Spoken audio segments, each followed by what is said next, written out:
Voilà, installez-vous, merci beaucoup. On va tout de suite démarrer cette table ronde, si vous voulez bien, avec vous, Jean-Pierre Le Tartre. Alors, ces ODD, je disais, hein, ils sont au nombre de 17 ODD. Vous les connaissez sans doute par cœur, hein, j'imagine, mais bon, je ne vais pas vous poser la question. Hein. On va a priori les voir s'afficher derrière moi dans quelques instants.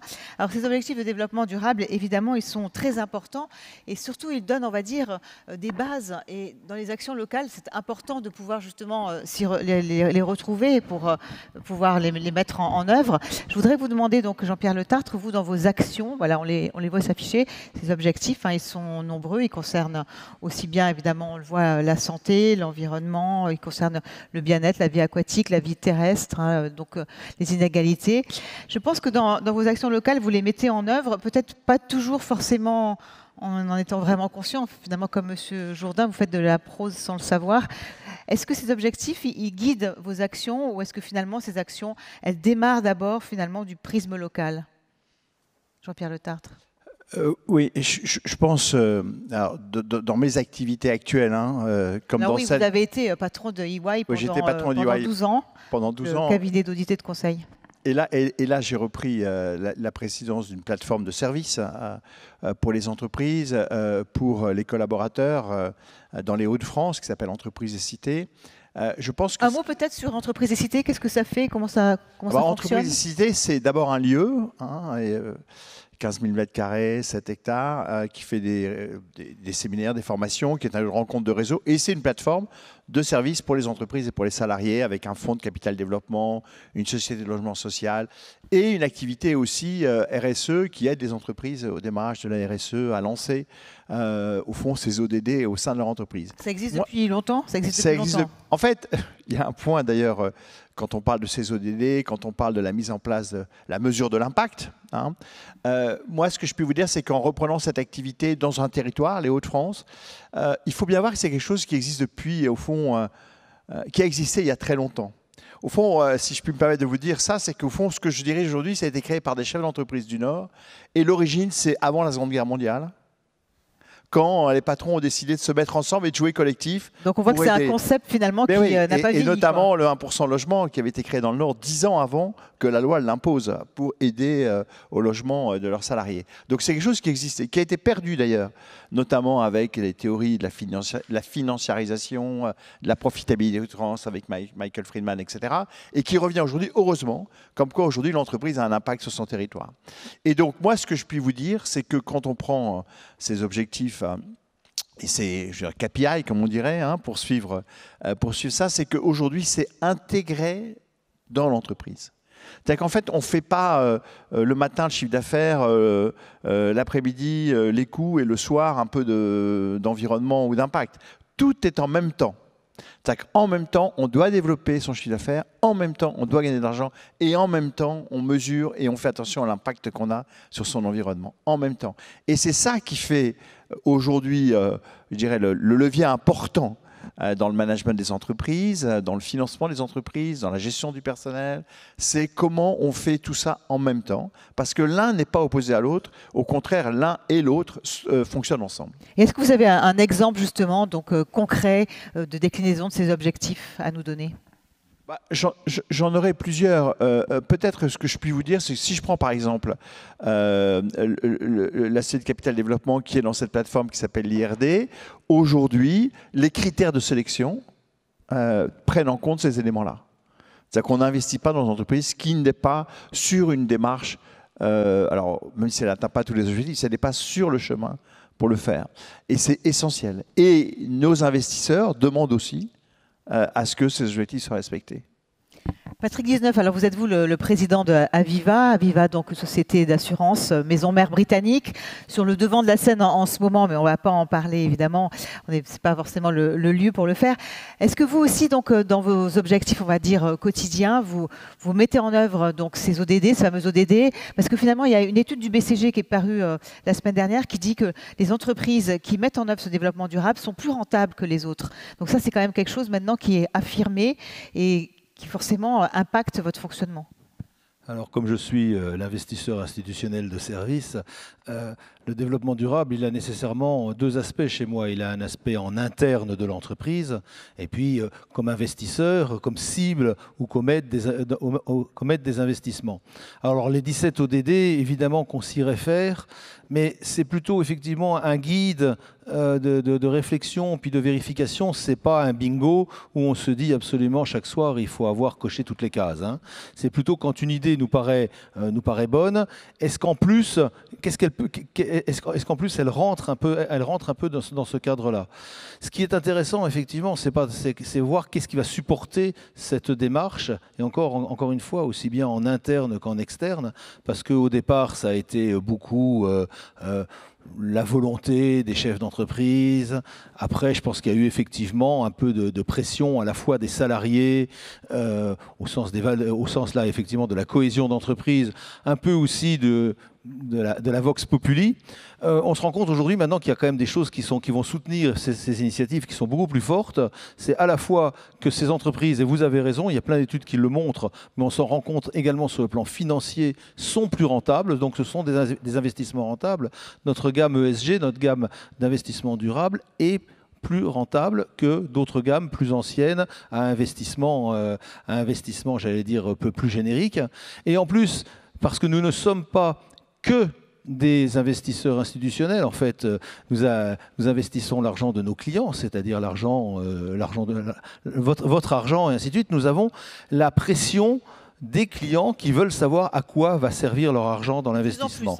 Ça, c'est de plus en plus, et à mon avis, c'est le moteur le plus durable, parce que la stratégie des entreprises, elle peut évoluer, ce qui est un peu à la mode ou sur le devant de la scène, sur le plan médiatique, ça peut évoluer, mais cette demande d'avoir des investissements qui soient utiles, alors qu'ils soient utiles soit sur le plan effectivement durable, écologique, ou qui soient utiles sur le plan géographique, territorial, et qui soient utiles aussi dans cette migration d'un monde de multinationales, même si moi j'en fais partie, vers des initiatives plus petites, plus locales, et bien ça c'est une pression extrêmement forte de ceux qui nous confient leur argent et que nous pouvons retranscrire sans opposer effectivement ce côté valeur et ce côté résultat financier. Donc je pense que c'est un mouvement de fond qui est lancé. Nicolas Pereira, donc vous-même, vous êtes au cœur de ce développement durable dans votre activité. On va dire que finalement, c'est ce qui vous fait avancer chaque jour. Alors oui, je vais rebondir sur ce que disait mon voisin de chez Aviva, sur le sens que de plus en plus de gens veulent donner effectivement à leur épargne, à leur argent de manière générale. Rappelez-nous peut-être ce que vous faites chez Soliland. Nous, chez Soliland, effectivement, on est une plateforme de financement de projets en crowdfunding, mais sauf qu'on propose des produits qui sont du prêt, en fait, c'est-à-dire que c'est du prêt participatif, où on propose aux particuliers et d'ailleurs aussi aux personnes morales d'investir en direct dans des projets à impact social et environnemental positif. À la fois en France, sur des projets par exemple de parcs éoliens, de parcs solaires, mais aussi à l'étranger, notamment en Afrique, où c'est le continent sur lequel nous nous sommes développés en premier et en réponse à ces ODD pour l'accès à l'énergie, le traitement de l'eau, la réduction des déchets plastiques, enfin quelques-uns de ces ODD que nous traitons. Pourquoi avoir choisi l'Afrique en premier d'ailleurs ? Alors, ça vient d'une expérience personnelle. Avant de créer Soliland, j'ai travaillé dans une autre start-up qui déployait des projets d'accès à l'énergie et à la lumière dans les villages isolés. Et donc, ça reposait sur l'énergie solaire. Et là, on répond à un autre des ODD, c'est celui de l'amélioration des conditions de vie et donc la réduction de la pauvreté, puisque ça n'a l'air de rien, nous avons l'électricité et la lumière pratiquement tout le temps. Dans les pays moins développés où la lumière n'est pas accessible toujours, avoir un lampadaire, ça permet par exemple aux enfants de réviser leurs leçons et de faire leurs devoirs la nuit, puisque la journée, après l'école, ils travaillent généralement avec leurs parents. Donc, c'est de cette expérience-là en Afrique qu'est venue l'idée de créer Soliland, avec cette volonté de dire qu'il faut connecter des projets en recherche de financement qui ont énormément de sens et des épargnants européens qui ont de l'épargne disponible et qui souhaiteraient la mettre dans des projets qui ont davantage de sens et qu'ils peuvent suivre. On sait exactement où va son argent, c'est un peu ça l'objectif. Et donc pour cet objectif, alors vous mobilisez vos équipes sans arrêt. Ça fait, on va dire que cette réflexion, elle fait partie de votre quotidien maintenant. Ah oui, absolument. Dès lors qu'on reçoit un nouveau projet sur lequel on nous sollicite pour un financement, on se pose la première question qui est quel est l'impact social et ou environnemental du projet. Et à partir de là, une fois qu'on échange avec l'entrepreneur ou le porteur de projet, on est en capacité de dire si oui ou non on va soutenir ce projet, on va le proposer à notre communauté qui répond en général assez rapidement, hein, puisqu'on a des financements qui vont vite en quelques jours. Vous avez des exemples, un exemple à nous donner peut-être ? Oui, alors on en a plusieurs, j'en ai plusieurs évidemment. Le premier, le plus symbolique, c'est le premier que nous avons fait. C'était un projet d'accès à l'énergie en Afrique, au Sénégal, dans le sud du Sénégal, où un peu plus de 200 personnes ont financé l'accès à l'énergie pour 5000 personnes. Ça repose sur des kits solaires avec ce qu'on appelle du pay as you go, c'est-à-dire que chaque utilisateur paye son énergie au jour le jour avec son téléphone mobile via du crédit Orange. Et donc, ça permet d'avoir un accès à l'énergie. Alors, on peut se dire, mais est-ce qu'on en a vraiment besoin ? Ça remplace l'usage de la bougie, des lampes à pétrole, et surtout ça permet de recharger le téléphone portable et donc de ne pas avoir besoin de marcher 2 jours dans le village voisin pour aller recharger son téléphone sur un groupe électrogène. On a directement l'énergie au sein de la maison et c'est une vraie amélioration des conditions de vie. D'autres projets, réduction du plastique, où on a là au Niger un projet qui vient de se financer qui permet de récolter les plastiques dans les fleuves, qui sont ensuite lavés, retraités, retransformés en paillettes et revendus à un gros client Ikea qui fabrique ses meubles avec. Donc c'est du plastique qui a été sorti des fleuves et qui est réutilisé dans la fabrication de meubles ici en Europe. Léa Lassara, donc je le disais tout à l'heure, hein, vous êtes présidente de la CCI Seine-Estuaire, mais vous êtes également chef d'entreprise. Alors justement, ça va nous intéresser encore plus d'avoir votre double regard, on va dire, à la fois donc de femme chef d'entreprise, de présidente de cette chambre de commerce et d'industrie. Par rapport à ces objectifs de développement durable aujourd'hui, est-ce que vous avez le sentiment qu'ils sont assez bien intégrés dans le monde des PME, justement ? Alors, oui, finalement, en fait, oui. Mais c'est vrai qu'au début, quand on m'a dit, voilà, il faudrait voir comment les 17 ODD se déploient, je disais, c'est quoi les 17 ODD ? J'avoue. En tant que patronne de PME de 150 personnes, mais aussi avec les 200 dirigeants qui font partie de la CCI Seine-Estuaire, qui s'impliquent bénévolement au sein de la CCI, qui sont des dirigeants de grandes structures et jusqu'à la personne toute seule. Et en fait, si on parle...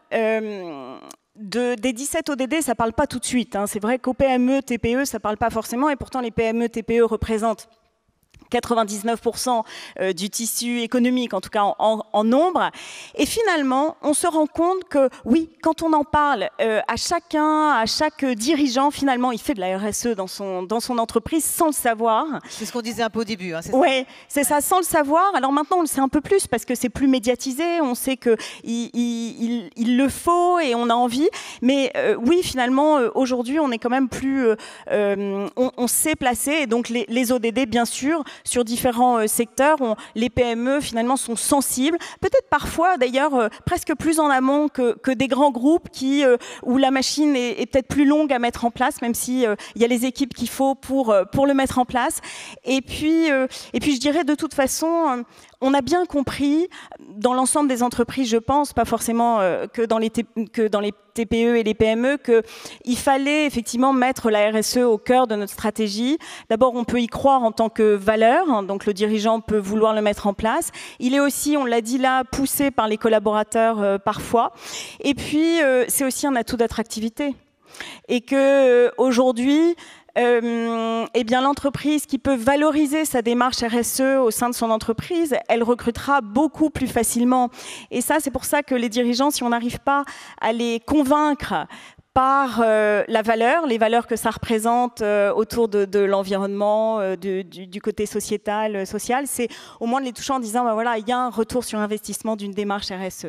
Donc, oui. Et concrètement, dans votre activité, comment est-ce que vous les déployez, ces ODD ? Est-ce que vous avez des exemples à nous donner ? Alors, activité de chef d'entreprise. Oui. Ouais. Oui, depuis donc j'ai des hôtels et des restaurants en Normandie et en station.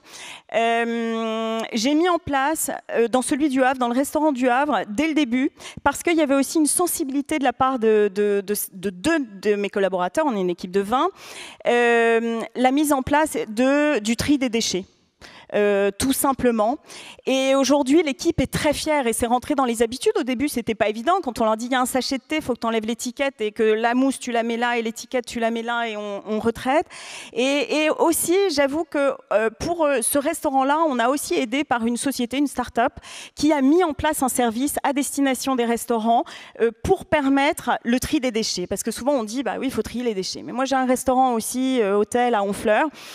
Il n'y a pas d'entreprise qui vient. Alors, on a beau trier, mais je ne suis pas certaine que ça aille dans la bonne poubelle au final, ce que l'on trie. Donc voilà, ça, c'est un exemple concret de ce qui a été mis en place. Et pour donner un petit exemple au niveau de la Chambre de commerce et d'industrie, encore une fois, je vous disais, on a ces dirigeants, 200 dirigeants. Et d'ailleurs, ce matin, on animait, il y avait 4 dirigeants d'entreprises très différentes qui animaient un atelier RSE, justement.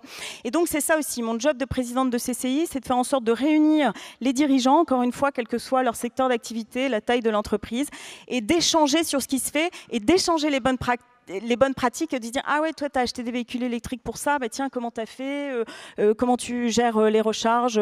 Donc oui, il y en a beaucoup des exemples. Il y a beaucoup d'applications aussi maintenant qui permettent, par exemple, pour les restaurateurs, de recycler les invendus, les choses qui n'ont pas été consommées, plutôt que de les jeter.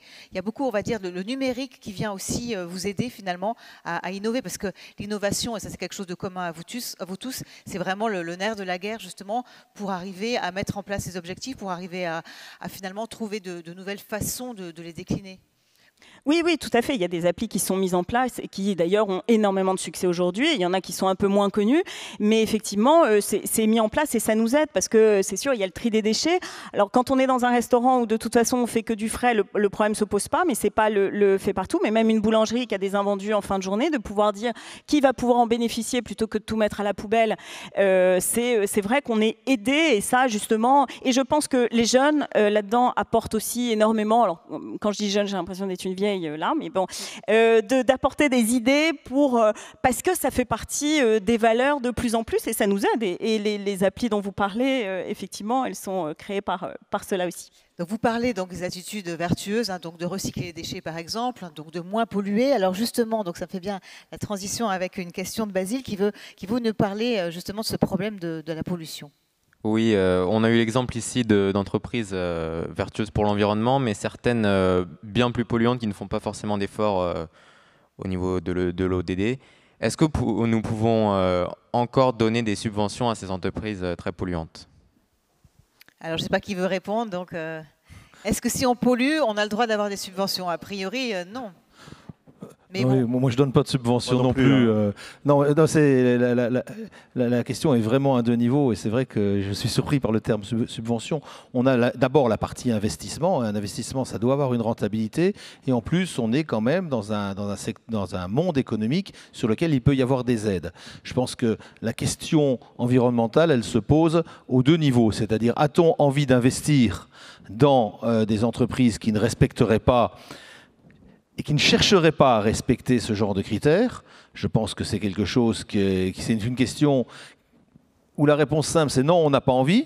Mais d'un autre côté, il faut bien aussi que le monde tourne. Donc il y a une question de transition. C'est une question qui doit être posée sans avoir honte de le dire de manière pluriannuelle, en regardant l'avancement. Et puis après, vous avez les aides, puisqu'effectivement, il y a des aides à l'économie, où là, on peut être encore plus dirigiste, si j'ose dire, de manière à flécher ces aides vers les entreprises qui vont effectivement avoir un impact positif. Tout ça, ça s'appelle une politique économique. Une politique économique, ce n'est pas le fruit que d'un gouvernement, c'est le fruit d'un gouvernement et de l'ensemble des acteurs. Et c'est un peu ça que je trouve très sympathique, c'est que, et ce qui me rend optimiste aujourd'hui, c'est que justement tous les acteurs sont orientés vers ça, depuis le gouvernement jusqu'aux entreprises, jusqu'aux salariés. Alors pas tous les salariés peut-être, mais vous le disiez très bien, il suffit de quelques agents du changement, de quelques personnes qui soient convaincues pour que les choses changent très vite. Nicolas, un mot de complément par rapport à cette question posée par Basile. Oui, alors j'imagine que la question, c'est les subventions publiques accordées à des entreprises, c'est ça ? Donc, oui.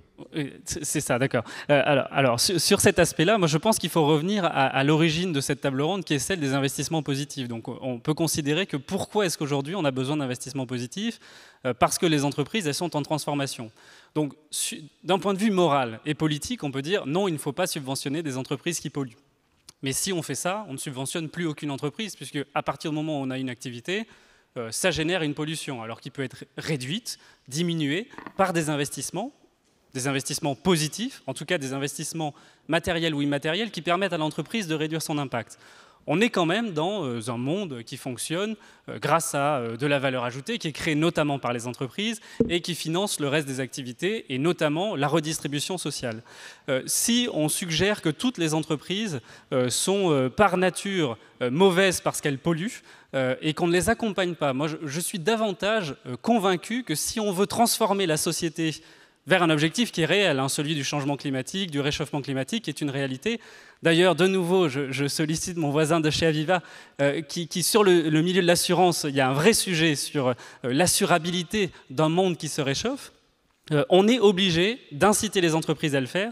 Et moi, je crois que, alors, quand on dit une entreprise polluante, si vous pensez dans cette question à Total, ou, par exemple, Total est le premier investisseur aujourd'hui dans les énergies renouvelables en France.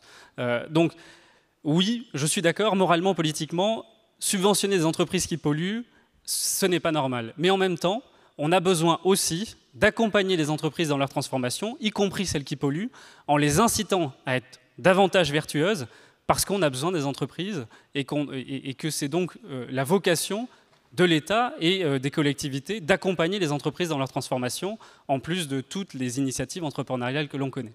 Voilà, c'était pour essayer de répondre à cette question. Jean-Pierre Le Tartre, un mot de complément également. Ouais, ce que je voulais, c'est que par rapport à ces sujets, et notamment par rapport à la question de l'environnement, il faut beaucoup d'humilité parce que ces sujets ont une complexité absolument folle. Et que quelquefois, on suit des propos, ou on suit ce qu'il y a sur un réseau social ou ce qu'on peut entendre sur les chaînes d'infos continues, sans avoir vraiment analysé le sujet à fond. Je vous donne quelques exemples. Je suis persuadé, vous avez raison, il faut effectivement flécher les subventions. On a raison de le faire en France, mais ce serait bien de le faire aussi dans d'autres pays. Parce que vous savez, quand on économise, nous, ou qu'on fait de l'environnement, il y a beaucoup de pays en voie de développement où c'est une catastrophe. Et donc, sans une réglementation, ça ne veut pas dire qu'il ne faut pas le faire, mais ça veut dire qu'il faut pousser aussi à une réglementation internationale. Premier exemple, ne soyons pas non plus trop naïfs par rapport à ce qu'on peut faire versus ce que font les autres. Donc il faut faire les choses, mais il faut pousser beaucoup pour que les autres le fassent. Deuxième réflexion sur la complexité, vous prenez une bouteille plastique. Oh, il ne faut plus de bouteille plastique. Quand vous écoutez les experts, vraiment des gens qui ont étudié le sujet, ils vous disent qu'une bouteille plastique recyclable, elle pollue moins qu'une bouteille en verre. Parce qu'une bouteille en verre, il faut beaucoup d'énergie pour la faire. Elle est lourde à transporter. Hein. Donc, voyez, le plastique recyclable, ce n'est pas péché. Donc il faut aussi à chaque fois prendre, si j'avais quelque chose, une recommandation à faire, très modestement, faisons attention aux conclusions rapides sur ces sujets-là. Travaillons dans le détail, écoutons les avis des uns des autres, les avis d'experts. Parce qu'on va trouver le chemin pour essayer d'améliorer ce monde, mais ce chemin ne sera pas à grands coups de tweets ou de bandeaux en dessous des chaînes d'infos continues. Excuse-moi. Non mais... qui aujourd'hui sont en train de foutre l'économie par terre avec le stress qu'ils nous mettent. Donc, excuse-moi. Non, mais c'est une catastrophe aujourd'hui. Il faut fermer les chaînes d'infos continues. Et donc, merci Jean-Pierre. Alors là, quand même, c'est un peu exagéré, là, peut-être. Mais non, mais c'est vrai. Bon. Et donc... mais c'est le temps. Non, mais à toutes les minutes, on a le mort supplémentaire. Non, mais c'est une catastrophe. Donc en fait, non, sérieusement, et j'appelle, moi, notamment votre génération, où nous, on a fait beaucoup d'erreurs et on est fautifs vis-à-vis de vous, nous collectivement, bien évidemment. Mais j'appelle votre génération à faire attention à ne pas être dans la rapidité du slogan. Voilà. Alors justement, donc le temps c'est important et le temps, eh bien, Léa veut s'y référer parce que c'est vrai qu'on a tendance à vouloir aller toujours très vite, vous l'avez dit, et en même temps prendre son temps c'est peut-être pas si facile. Léa, on vous écoute, vous avez une question. Oui. Alors ma question c'est investir pour l'avenir, c'est investir sur le long terme. Et donc, comment éviter la logique politique court-termiste qui consiste à vouloir souvent des résultats toujours plus rapides et plutôt privilégier, par exemple, des investissements durables qui mettent souvent plusieurs années avant de se concrétiser. Voilà, tout le problème, effectivement, de la réalisation. Donc là, pour le coup... Allez, un petit mot rapide, si vous voulez, parce que mon ami David va sûrement répondre. On devrait entendre aussi les autres intervenants. Le vrai sujet de la mesure de la performance, c'est sur quelle durée on la mesure. Et performance globale, hein, je ne parle pas que la performance financière, aussi la performance environnementale, sociale, etc. C'est sur la durée. Et nous, les gens, j'étais quand même dans un monde qui était proche de la finance, historiquement, dans le monde de la finance ou dans le monde des gens qui mesurent les performances, on s'est trompé sur la durée. Hein, et qu'en fin de compte, et d'ailleurs on voit d'ailleurs de plus en plus de volonté d'investissement sur le long terme, parce qu'on voit que sur le long terme, c'est plus performant. Voyez, et là, le sujet, franchement, la question de la mesure, que ce soit d'ailleurs sur le plan des méthodes comptables d'ailleurs, que sur les méthodes d'analyse financière, que sur les ratios pour juger un manager qui gère sa business unit, il faut revenir sur la durée et savoir en fait quelle est la bonne durée pour mesurer tel et tel critère. Patrick Guizeneuve, oui. Ouais, cette question de temps, je ne savais pas qu'elle s'inviterait dans le débat, mais elle est excellente. Elle est excellente sur ce qu'on disait sur le fait qu'une transition, ça prend du temps, qu'il ne faut pas mesurer les résultats de manière court-termiste, et que si on ramène ça au sujet, qui est le sujet de cette table ronde, qui est l'investissement, on n'a pas complètement la martingale, surtout, j'allais dire, un peu dans la culture entrepreneuriale française, parce qu'à la fois, nous avons un tissu de PME de très grande qualité, avec en général des investissements familiaux, donc qui eux sont très stables. Et puis vous avez un système d'investissement, alors qu'il soit bancaire, qu'il soit par le biais des assurances et ainsi de suite, qui est vu, parfois à raison, parfois à juste raison, comme étant beaucoup plus court-termiste. Donc la question effectivement du fléchage de cet investissement-là sur des projets plus longs, mais aussi sur des projets plus dans les territoires, plus de petite taille, qui puissent apporter quelque chose, parce qu'on peut aussi coacher des entreprises, mais sans changer leur façon d'être dirigées, leur façon d'obtenir les objectifs. Ces partenariats-là ne sont pas simples.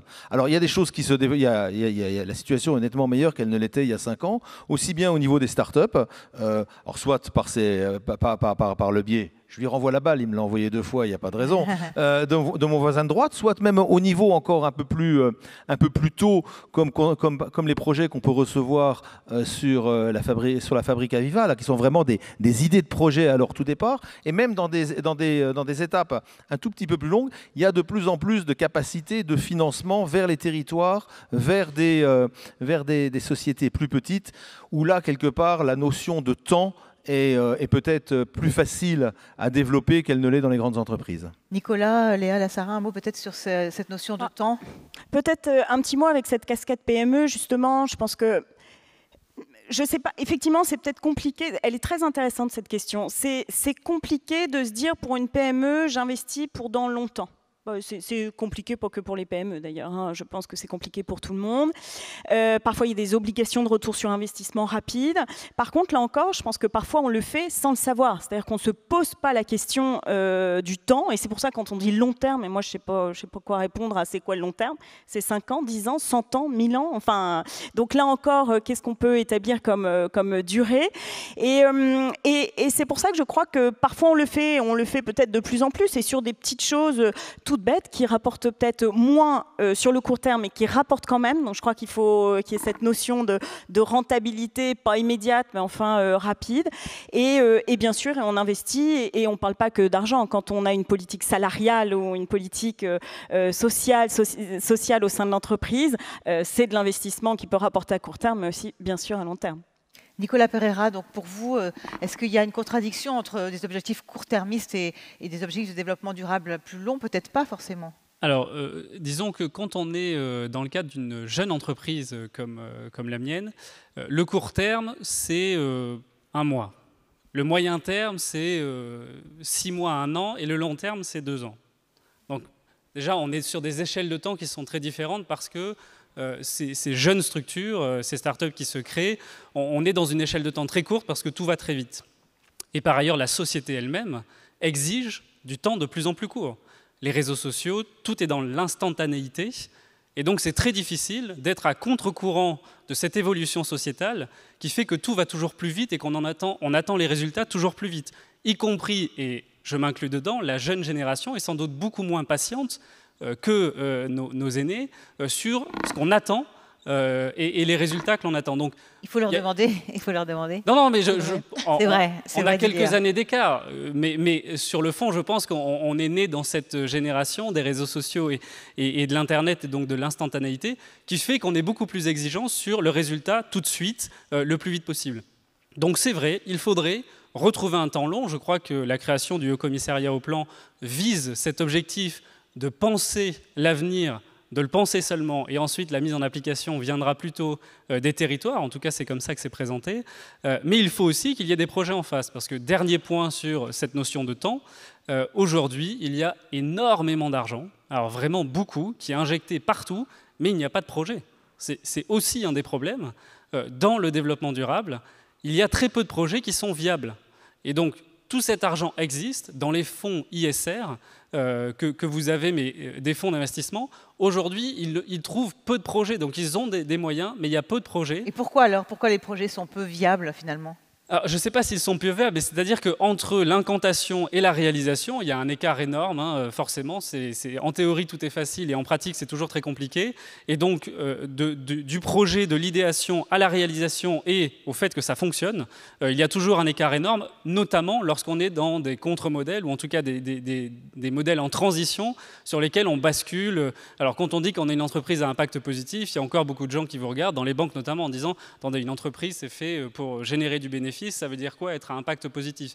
Alors c'est en train de changer. De moins en moins quand même. Hein. Oui, voilà, c'est en train de changer, mais je veux dire, il y a cette notion-là d'être un peu pas tout à fait dans le moule qui convient, même si ça évolue.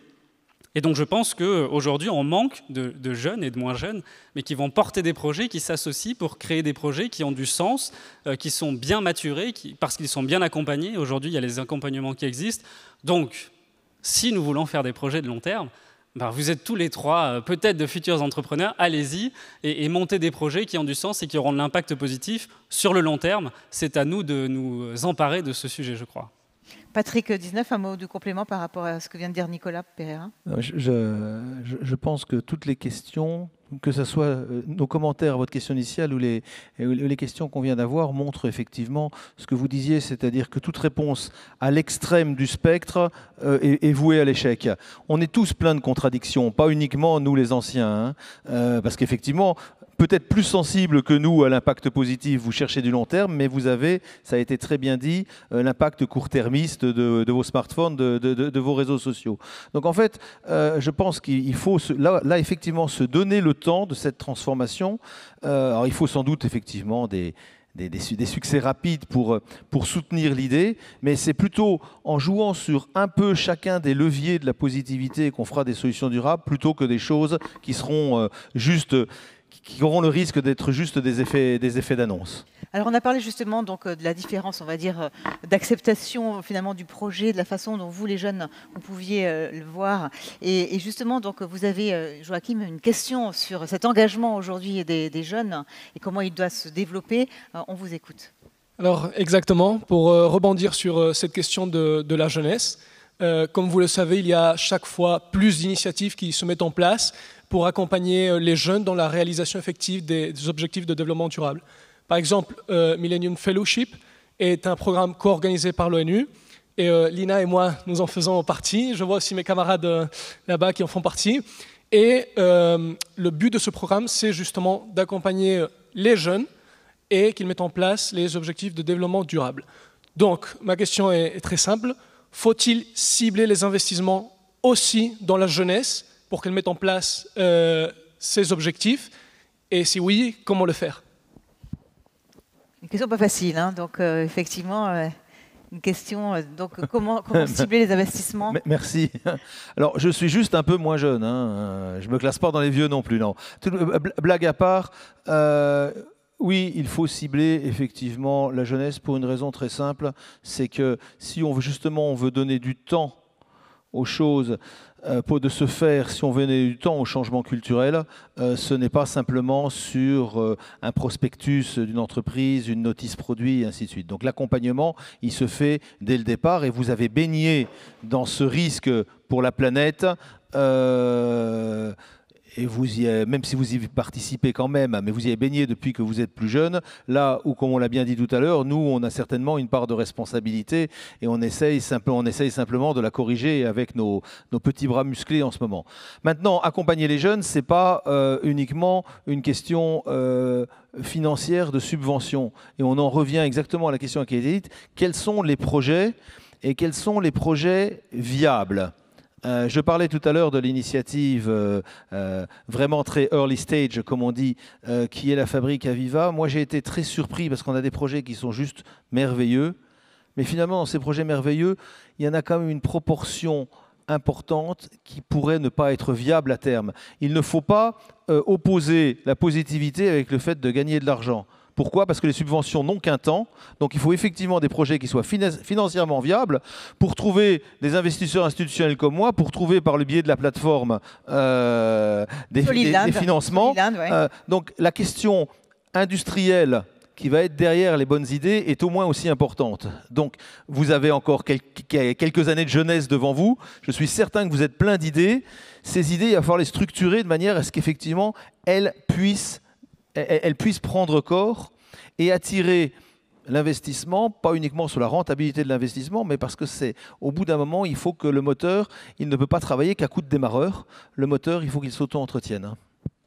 Alors, on a beaucoup, pendant la crise du Covid, félicité, vous savez, tous ces travailleurs, on a appelé la deuxième ligne, notamment toutes les personnes qui ont permis, en matière de distribution, qu'on puisse continuer à être approvisionné. Et l'idée, c'est qu'on a vu aussi qu'on a beaucoup consommé localement pendant cette crise. Parfois, ça a été quand même compliqué, parce que consommer local, ça peut parfois être plus cher. Basile, vous avez une question justement sur ce thème-là. Oui, justement. On sait que consommer local, c'est bénéfique pour la planète, mais comment pouvons-nous permettre à des ménages aux revenus faibles de consommer mieux et local ? Donc consommer localement, effectivement, hein, ça c'est quelque chose d'important, mais c'est pas toujours faisable. C'est quand on parle de relocaliser aussi, c'est un peu le même thème. Hein, on veut relocaliser des entreprises, mais à quel coût ? Et du coup, est-ce que les gens accepteront de payer des produits plus chers ? Là, on est vraiment dans une politique difficile, même si c'est un objectif d'ailleurs du plan de relance, et Emmanuel Macron l'a encore répété, hein, cette relocalisation. Alors peut-être que d'ailleurs le vrai sujet, c'est plutôt de localiser davantage que de relocaliser, parce que pour les industriels, cette relocalisation risque d'être compliquée. Comment vous voyez donc ce problème-là, Nicolas Pereira ? Je vais peut-être juste un aparté sur la question d'avant, sur l'investissement sur la jeunesse. Alors, je pense que oui, évidemment, il faut investir sur la jeunesse, mais il ne faut pas croire que... je dirais qu'on est tous dans le même bateau, hein, quel que soit notre âge, on vit sur la même maison. Et donc, si en tant que jeune depuis un peu plus longtemps que vous, mais tout de même encore jeune, je pense que la vraie manière de monter des projets viables, c'est d'aller chercher les compétences et les expertises chez les gens plus âgés. C'est chez les personnes qui ont plus d'expérience. Moi, je me suis entouré d'une associée qui avait déjà eu une entreprise, qu'elle avait revendue, etc. Ça renforce aussi la viabilité d'un projet parce qu'on sort simplement de l'aspect qui est le moteur de la jeunesse. C'est souvent des aspirations qui sont assez idéales. Et quand on se confronte à la réalité de la gestion d'une entreprise ensuite, ou d'une association, ou ce que l'on veut d'ailleurs, ça peut être parfois rude s'il n'y a pas l'expérience qui nous permet d'avancer malgré tout. Donc voilà, je pense que l'important, ce n'est pas d'investir spécifiquement sur la jeunesse, même si évidemment elle doit être embarquée, c'est d'investir sur des projets qui mêlent expérience et jeunesse, nouvelles idées, pour les rendre viables et donc pour voir plus loin. Sur cet aspect relocalisation, alors c'est très difficile quand on est, nous, des entrepreneurs ou PDG de grandes entreprises, de répondre à cette question de comment est-ce qu'on garantit l'accès, ou on permet l'accès. Mais ce qui est certain, c'est qu'à la fin des fins, le coût, ce qui constitue le coût, il faut l'analyser et savoir où est-ce que, par la relocalisation ou localisation, on arrive à optimiser ces chaînes de coûts, entre guillemets, et donc réduire ces coûts. Et par ailleurs, plus on fera de localisme, plus on produira en quantité, et donc moins ça reviendra cher, et plus les gens y auront accès. Après, il reste que nous sommes un pays développé qui a des cotisations élevées parce qu'il y a un système de redistribution qui est très important. Un des plus généreux d'Europe, hein. Pardon ? Un des plus généreux d'Europe. Voilà, un des plus généreux d'Europe. Et donc tout ça a un coût. Et de fait, le travail est plus cher. Et donc à la fin, le produit fini coûte plus cher. Ça, malheureusement, on ne peut pas vraiment aller à l'encontre de ça. Je crois que Léa, vous vouliez rajouter quelque chose là-dessus aussi. Bien sûr, on entendra Jean-Pierre et Oui. Patrick. En fait, je vais rebondir sur mon métier de restaurateur, puisque c'est aussi, ça fait partie justement du projet de mon restaurant Les Enfants Sages, d'être sur le circuit court. Et j'en parlais justement ce midi. C'est pas toujours facile d'abord de trouver des produits en circuit court. Donc il faut imaginer que c'est un travail, ce serait beaucoup plus facile de commander à une centrale. Comme c'est plus facile d'aller au supermarché plutôt que d'aller trouver ces produits locaux, même si les supermarchés essaient de faire des efforts, en tout cas ils communiquent un max là-dessus. Et après, il faut quand même être prêt à payer un peu plus cher. Donc soit, dans mon cas, je rebondis là-dessus, soit à vendre plus cher, soit à gagner moins. Mais c'est un choix, là c'est un choix entrepreneurial de valeur et envie aussi de faire marcher le local pour le développement économique du territoire. Et je dirais, je suis d'accord, on n'est peut-être pas très bien placé pour dire que peut-être qu'on peut se permettre d'acheter un kilo de tomates 20 centimes au-dessus que certaines personnes qui ne peuvent pas. Mais je crois qu'aussi, c'est peut-être pas politiquement correct non plus ce que je vais dire, mais c'est aussi une éducation depuis longtemps. Peut-être qu'on va acheter son kilo de tomates, mais on a le dernier iPhone aussi, pour certains. Donc c'est aussi une question d'éducation où c'est à nous aussi de pouvoir, enfin à nous tous, quoi, de pouvoir retransmettre ça, expliquer pourquoi c'est important et quelles sont comment ça se répercute sur tout le système finalement. Donc voilà la réponse que je voulais apporter. Patrick 19, oui. Et la question du prix de ce qui est bon, de ce qui est durable est intéressante parce que quand on parlait des investissements tout à l'heure, on disait maintenant on se rend compte que l'investissement durable peut rapporter autant. On a encore en tête le fait que quand on achète quelque chose qui est bon, qui est durable, ainsi de suite, c'est plus cher. Et à cette question-là, à mon avis, il y a deux parties. Il y a effectivement une partie de coût de production. Et là, on a un biais très français qui est, on aimerait bien que ça soit comme ça, mais on n'aimerait pas payer le prix. Ou dans certains cas, reconnaissons-le, on ne peut pas le payer. On ne peut pas, oui, c'est ça. Mais je pense quand même qu'il y a des manières de montrer que le bon et le durable n'est pas aussi nettement plus cher qu'on peut le trouver aujourd'hui. Alors là aussi, je ne vais pas être politiquement correct, mais je pense qu'aujourd'hui, si on en reste aux fruits et légumes, l'étiquette bio, il y a une partie qui est purement de marketing dans le prix. Donc là aussi, je pense que plus ça s'installera, plus ça sera consommé, plus cette différence de prix qui subsistera sera bien celle du vrai coût de production, mais en enlevant de cette surcouche. Mais puisque la question avait été introduite aussi justement par la pandémie que nous vivons, il y aura par rapport à ce qui est cette production et cette consommation durable des leçons extraordinaires à tirer de cette crise. Parce qu'effectivement, ça aurait été une belle promotion des circuits courts, mais à l'inverse, et pour des raisons sanitaires, beaucoup de choses sont revenues à du jetable. Donc c'est vrai qu'il y aura une prise de conscience. Je ne sais d'ailleurs pas dans quel sens elle ira, mais ça vaudra quand même franchement le coup de la faire. Maintenant, pour terminer, peut-être le mot de conclusion avec vous, Jean-Pierre Le Tart. Vous avez démarré, vous allez conclure cette table ronde. Merci, je vais essayer d'être à la hauteur de cette demande. J'ai envie un peu d'élargir votre question sur la question de la localisation des centres de décision et des entreprises sur le territoire français, en fin de compte. Et sur deux aspects, et je vais être très rapide parce que ça mériterait des développements. Sur l'aspect responsabilité des pouvoirs publics, de la politique, etc., on peut dire des tas de choses. Bien entendu, le coût du travail, tout ce que les règles, les normes, tout ça, tout le monde le connaît. Je vais simplement dire une chose, et elle se pose surtout au niveau européen. On ne peut pas dire, et moi je suis pour, on est dans une économie mondialisée ouverte, imposer des règles à nos entreprises et ne pas imposer les mêmes aux produits qu'on importe. Bridgestone. Oui, par exemple. Donc ça, à bout d'un temps, il faut sortir de cette naïveté béate que nous avons eue bien souvent sur le sujet. Comment le faire? Il faut davantage nous protéger? De nous protéger au niveau européen, oui, bien sûr, européen. Comme le font les autres. Oui, au bout d'un certain temps, il faut arrêter la naïveté. Mais je voudrais venir maintenant sur les acteurs économiques et sur les chefs d'entreprise, dont je suis et que j'en connais beaucoup. Il y a aussi à revenir à quelque chose, c'est, je vais dire le mot, le patriotisme économique.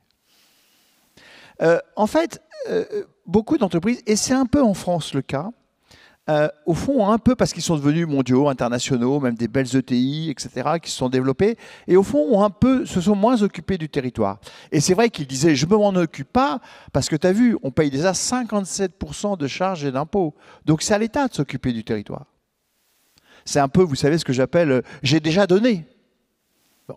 Aujourd'hui, ils se rendent compte, tout le monde se rend compte que ça ne marche pas forcément très bien. Et aujourd'hui, je peux vous le dire, sur le terrain, il y a une vraie prise de conscience qu'on doit s'occuper, que les entreprises ont un vrai rôle sur la vie de leur territoire de proximité. Et qu'ils ne peuvent pas avoir leurs racines, même s'ils sont internationales, dans une terre qui s'abîme, qui se détériore. Et donc, il y a une vraie mobilisation. Moi, je peux vous donner plein d'exemples de mobilisation de chefs d'entreprise à la tête de groupes mondiaux, même moyens, qui veulent s'investir parce qu'ils ne veulent pas que leur territoire s'abîme, même s'ils payent déjà, ils vont vous le dire, beaucoup d'impôts, et même s'ils vendent peu sur le territoire.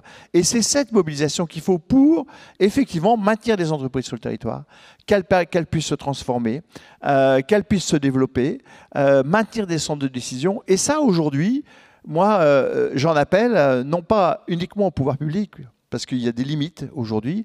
J'en appelle aussi aux chefs d'entreprise dans un territoire de permettre et de faciliter effectivement quelque chose que j'ose dire fermement, c'est qu'il faut du patriotisme économique. Merci, ce sera le mot de la fin. Merci à tous, on peut les applaudir. Merci à tous nos intervenants.